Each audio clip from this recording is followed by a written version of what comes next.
Have you ever wondered how a first overall NHL draft pick, someone handed the keys to a glittering future, primed for parades and highlight reel immortality, might one day be spotted, huddled in a doorway, shivering in a threadbare parka, forgotten by the crowds that once screamed his name? The arc of Joe Murphy's life forces us to stare into that unsettling possibility. It asks how a man who once skated beneath the deafening roar of 18,000 fans, a Stanley Cup ring flashing on his finger, could wind up begging change from strangers who have no idea they're brushing past hockey royalty. In the late 1980s, everything about him radiated promise. The electric rink buzz, the hiss of fresh ice, the boom of arena anthems.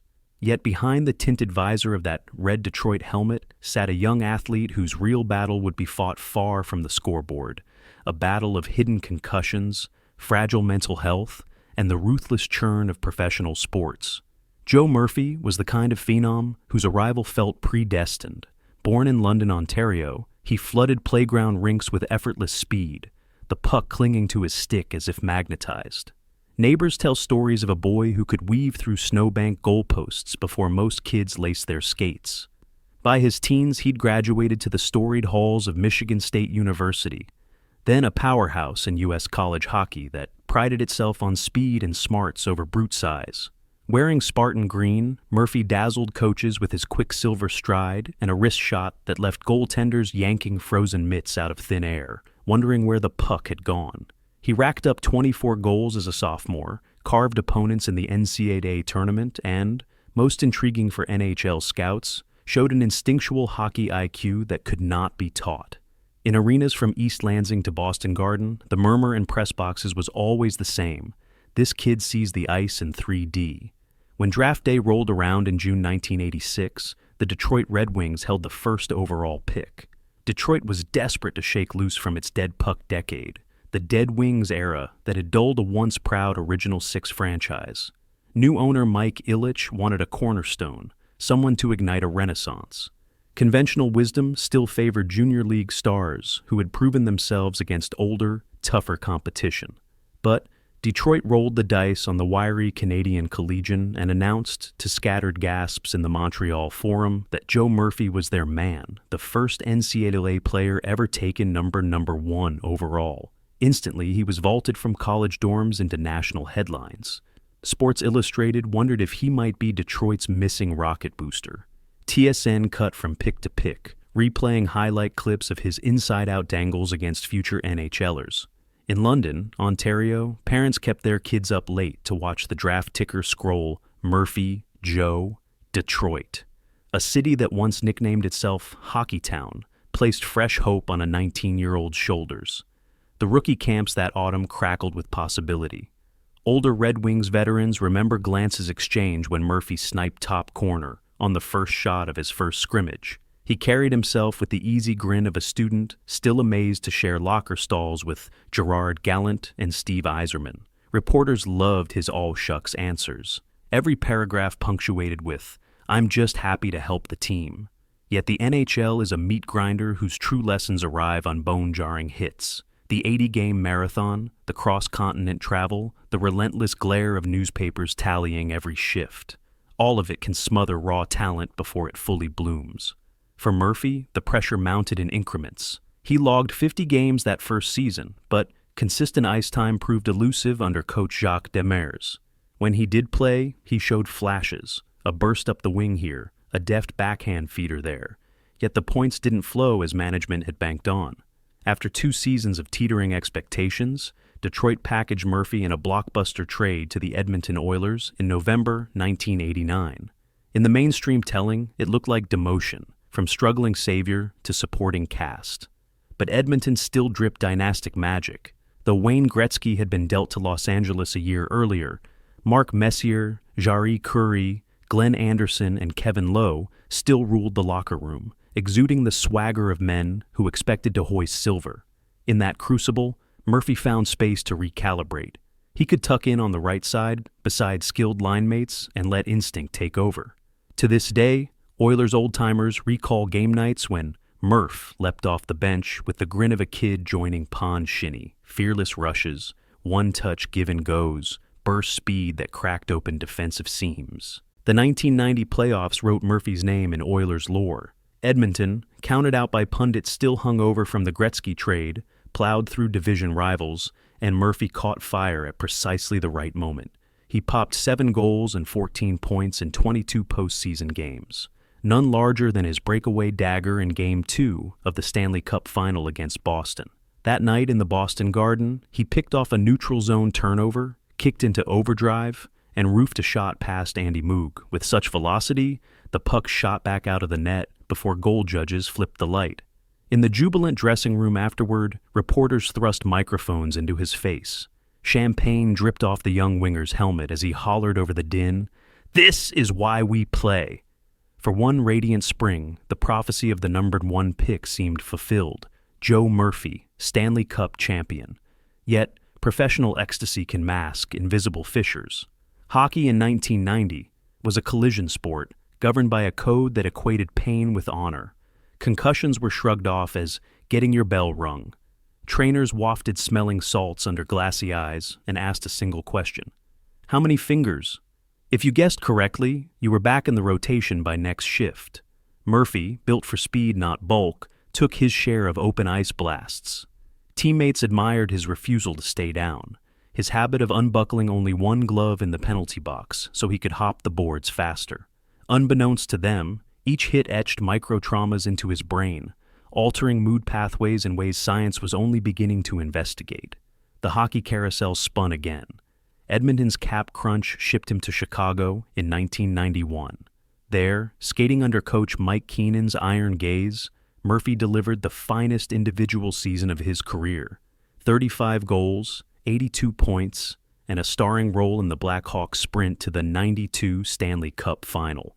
United Center crowds bellowed, "Murphy, Murphy," whenever he gathered speed along the right wall. At morning skates, reporters watched teammates flip pucks high off the boards, just to marvel at how silkily he corralled them in full stride.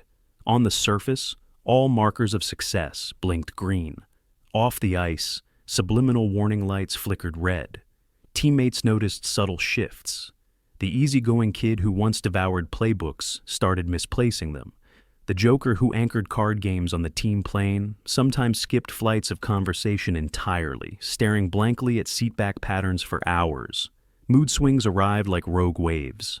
Maybe it was the stress of contract disputes he would later hold out, seeking pay commensurate with his production. But some friends suspected deeper roots. Murmured worry spread that concussions were chiseling away, not just at reaction time, but personality. As the decade advanced, Murphy's resume lengthened. St. Louis Blues, San Jose Sharks, Boston Bruins, Washington Capitals. But his emotional footing slipped. Journalists, reading only box scores, chalked up his decline to age, waning legs, or rumored disagreements with coaching staffs. They didn't see the nights he walked hotel corridors till dawn, fighting migraines that pulsed like strobe lights behind his eyes. They didn't clock the scattered sentences, the memory lapses so jarring, he once asked a trainer what city they were in halfway through warm-ups. At the time, no one in authority could connect these breadcrumbs to chronic traumatic encephalopathy. The acronym CTE wouldn't seep into mainstream sports dialogue until the 2000s. After a final 2001-2 tryout in the minors, the NHL door closed. For many retired athletes, that transition is tricky yet navigable. A front office role, coaching gig, youth camp circuit, may be cushioned by prudent financial planning. For Joe Murphy, it became a free fall. Family members described sleepless stretches, fits of explosive temper, depressive slumps that left him holed up for days. Financial advisors and agents tried interventions, but trauma-warped cognition and pride formed a barricade. There were reports of failed business ventures, legal dust-ups, and unwise loans to dubious acquaintances. Eventually, he vanished from hockey charity golf tournaments and old-timer banquets altogether. Rumors filtered through alumni circles. A sighting at a shelter in Windsor. A newspaper clip about vagrancy in Kenora. Each whisper felt surreal. How could a Cup champion drift so far beyond the safety net? Investigative reporters dug deeper, and in 2018, a haunting Sportsnet documentary crew tracked Murphy wandering the streets of northern Ontario. Footage showed him shuffling in winter boots a size too small, face gaunt, eyes darting from camera to sidewalk. Some days he accepted bottled water and conversation. Others he launched into rambling grievances, railing against perceived conspiracies. The blunt reality hit fans like a slap. The hero of so many highlight reels was sleeping rough, prying warmth from hostile radiators, surviving on charity food bank sandwiches. Public reaction careened from sorrow to outrage. Social media erupted. How can the NHL let this happen? Others counter-argued that adults carry personal responsibility. Medical experts stepped in, explaining that repetitive brain injury can erode judgment, impulse control, financial planning, the very tools one needs to seek help. Concussion lawsuits already simmered against the league. Murphy's plight threw fresh gasoline on the discourse.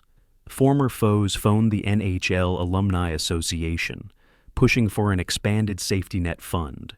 Teammates mailed winter coats, offered airfare to rehab clinics. Sometimes he accepted. Often he bolted mid-program, suspicious of institutional walls. Trauma had rewired trust itself. Journalists faced an ethical minefield. Document the grim spiral for awareness or risk turning a man's misery into clickbait.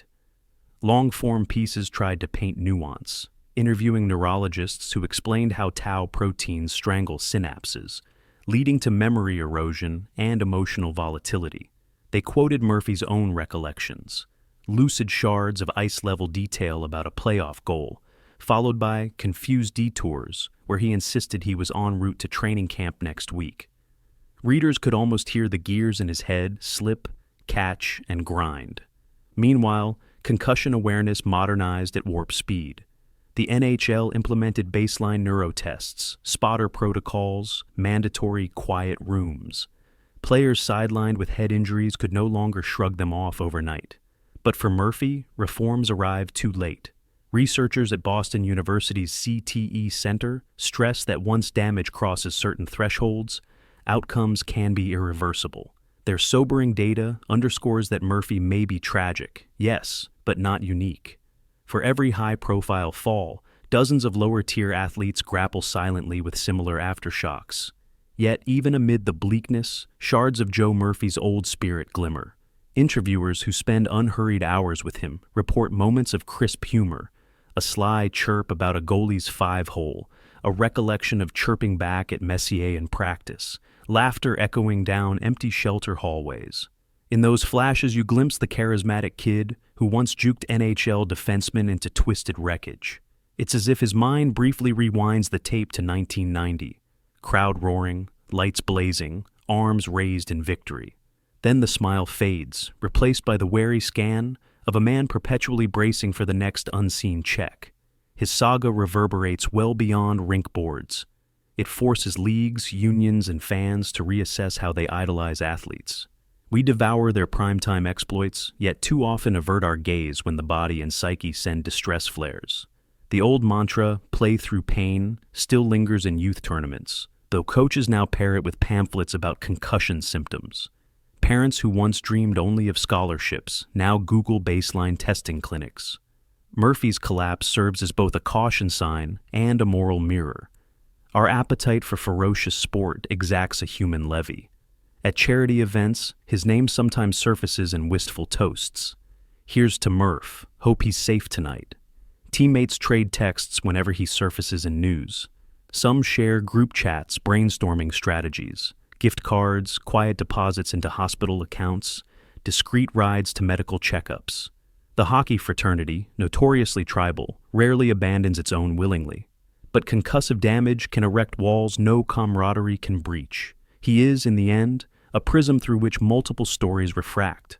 One is the dazzling narrative of a pioneer collegian who beat odds, heard his name first overall, and hoisted sport's most coveted trophy. Another is the harsh exposé of a system that once valorized head hits and brushed aside neurological warning signs. Overlaying both is the tender, troubling portrait of a man still seeking footholds in a shifting mindscape, proud yet vulnerable, occasionally fiery but often exhausted.